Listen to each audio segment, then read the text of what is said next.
טייק אחד.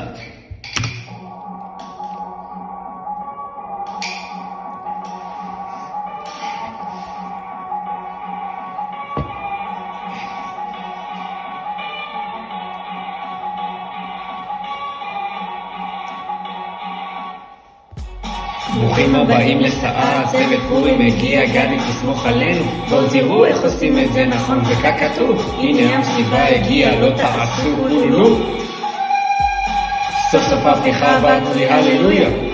עשינו פה טרור כי זה המערב הפרוע. כי זה מה? אקדחים, קציר, קקטוסים, הכל יש בשפע. לכבוד מי? אשריף, בואו להצביע.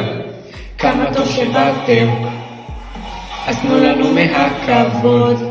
המערב הפרוע, אז יאללה יאללה, welcome to סאט, welcome to סאט. איזה צוות יענה לי את המכינה, אני סוף כל סוף יודע הולך להיות פה כיף לא נורמלי. כי מה שראיתם זה עוד רק ההתחלה, השריפים הגיעו, בואו תראו לנו מה זה אווירה. תמר השריף הגדול מכולם, אליעד היה אליי עלה ואוריה, הדס וניר השריפים המוצלחים, זה צוות פורים פה וגם תורנויות. פורים? אומר לך פורים. הפיכה? אומר לך המערב פרוע. תשמע, הם טורפים, את המכינה הם מחזיקים, מערב פרוע, שריפים, בוחרים, וויסקי, עניינים, הם משקיעים. לא ראינו בלו"ז שבוע. למה? ניר בכלל היה בשעות זבוכים. איך עושים לשיעורים ולטלפון בראש של שעות שינה. התפוצץ לי כבר הראש לאיזה שיגעון, איזה הפיכה לפנתיאון. ואם עבדנו כל כך קשה, בואו תנו את הכבוד. מערב פרוע, כמה טוב שבאתם, אז תנו לנו מהכבוד. המערב הפרוע, אז יאללה יאללה, welcome to סאט, welcome to סאט.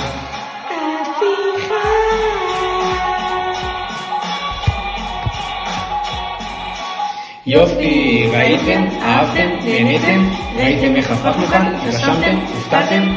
עכשיו הבנתם? חשבתם שאנחנו משחקים? שנים חיכיתם לאירוע הגדול והוא הגיע. עצרו הכל.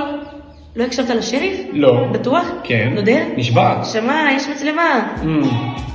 מצלמות, יפה. אוקיי, אז לא הקשבתי. אל תנסו אותנו, יהיה לכם מצב 2. רגע, בואו שנדבר על תקנון. איזה תקנון מטורף, כולם פה חיכו לו, אל בדודה. תראו פורים ברמה הזאת, לא תראו עוד בחיים. תמר השריף הגדול מכולם, אליעד היה אליי עלה ואוריה, הדס וניר השריפים המוצלחים. תודה תמר, אנחנו אוהבים אותך. כמה טוב שבאתם, אז תנו לנו מהכבוד. המערב הפרוע, אז יאללה יאללה, welcome to סאט, welcome to סאט. וואו, איזה פורים! פורים חיי, איזה הפיכה!